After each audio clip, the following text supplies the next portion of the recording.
30 times.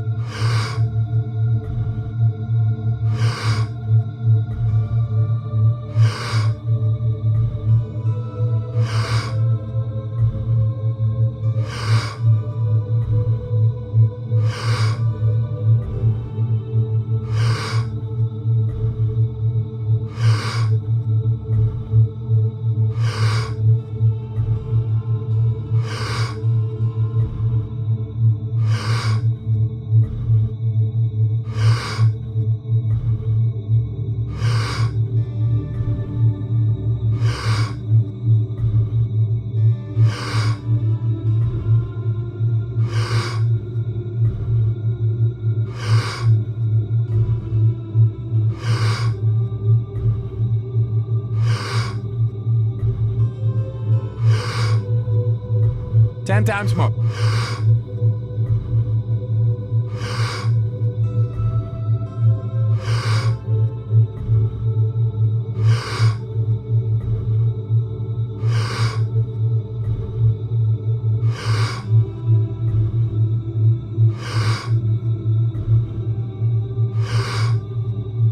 Two times more.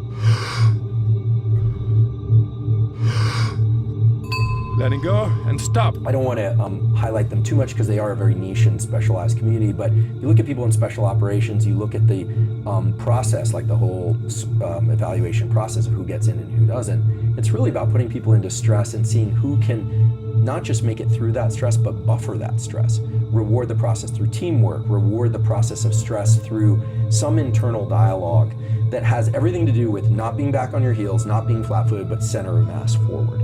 And I should also be clear, I'm not talking about everybody being super aggro and always like, you know, work. Yeah. In fact, if you're spending too much epinephrine, if you're too much of an adrenaline junkie, you will burn out eventually, unless you can find ways to recover yourself or to buffer that with dopamine. And the recovery process is especially important. There's a second reward system. So you've got the dopamine system, and I guess to really put a box around it, subjective reward needs to be done at the hardest portion of a process. The tough conversation with a significant other, it's like when it's really tough and that's when you want to start telling yourself, this is the good part because I'm not speaking, or this is the good part because I'm not reacting. Right, I'm not reacting, or this is the good part because I'm probably not doing it correctly, but I'm on the right path, right?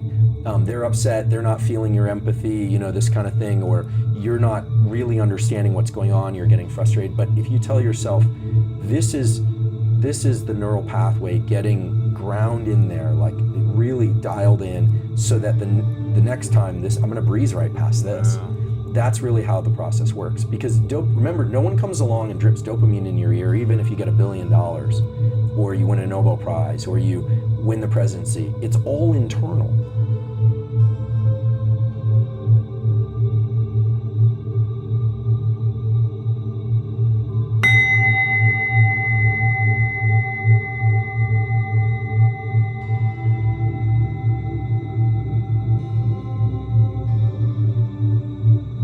Thirty times.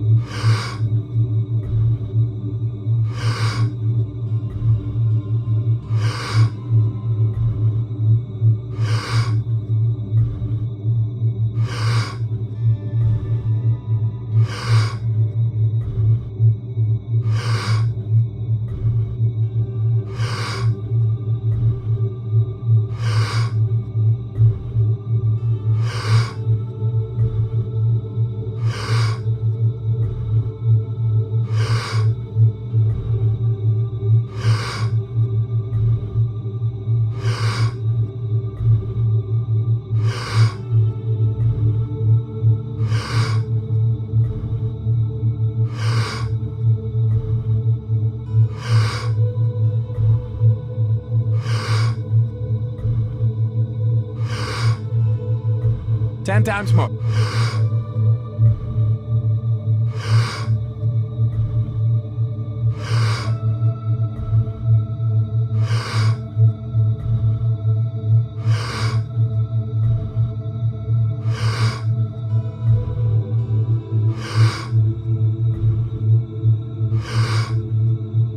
Two times more.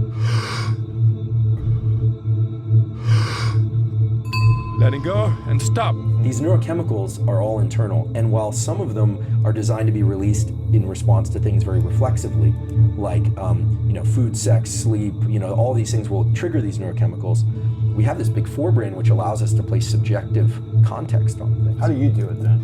How do you bring dopamine in your brain subjectively through daily conversation with yourself? So there's a process I'm going through right now where I'm trying to write a book, and it's hard. It's hard, and I was told that the harder it is, the better I'm probably doing it. And I was like, great. And my editor's ready to kill me, and because I'm slow, and I know, and I'm a very slow person. I drive people crazy. I'm like glacially slow because science is slow, and I like to get things right. You want to rush it. Yeah. I like to get things right, but I'm very proud of the fact that everything we've published, I can stand behind. It was the best we could do with the tools at the time, and I just know that when I look back on a writing career or scientific career, I want to be able to say, every journal we put it in was rock solid, everything was rock solid, we had fun doing it, the relationship, so I go slow. Yeah. But as a consequence, what I'm finding is there are a lot of interferences these days. I think social media is great. I teach neuroscience on social media because I think it's important to do public education. But it's a distraction too. But it's incredible. And it's incredible how much time and energy it can take. So what I've started doing now is I turn off my phone and I lock it in a safe. And I experience extreme anxiety. Right? It's so weird. Brief anecdote, on the weekend I was driving, and there's a kid that I mentor, and I picked up my phone and I was texting while I was driving. And he said to me, this is really embarrassing for me, he said, I wish you wouldn't text while you drive. And I put it down and I realized, this is crazy. I know that my life and his life is far more important, and the lives of the people around me are far more important than any text message, which means I wasn't doing it rationally. It's just pure reflex at this point.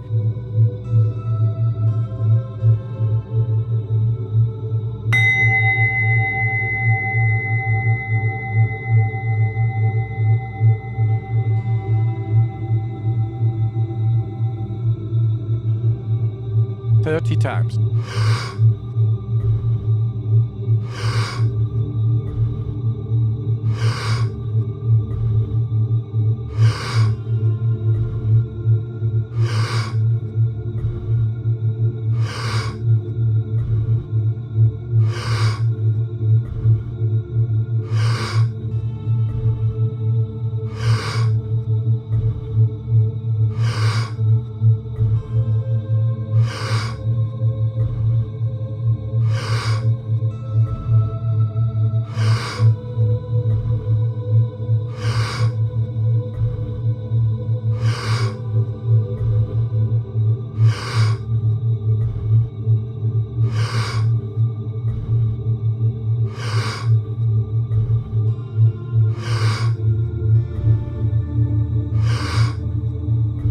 Ten times more.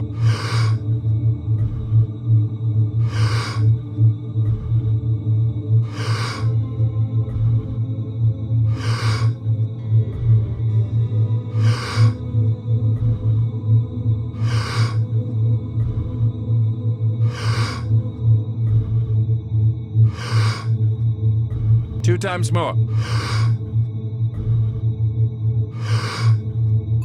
Letting go and stop. So I don't think I pick up the phone because I don't even know what I'm looking for there anymore. It's just become reflexive. Wow. So for me lately, the longer I can keep that phone in a safe and write on a grant or this book, what I tell myself is the agitation is good. At least I'm not doing that.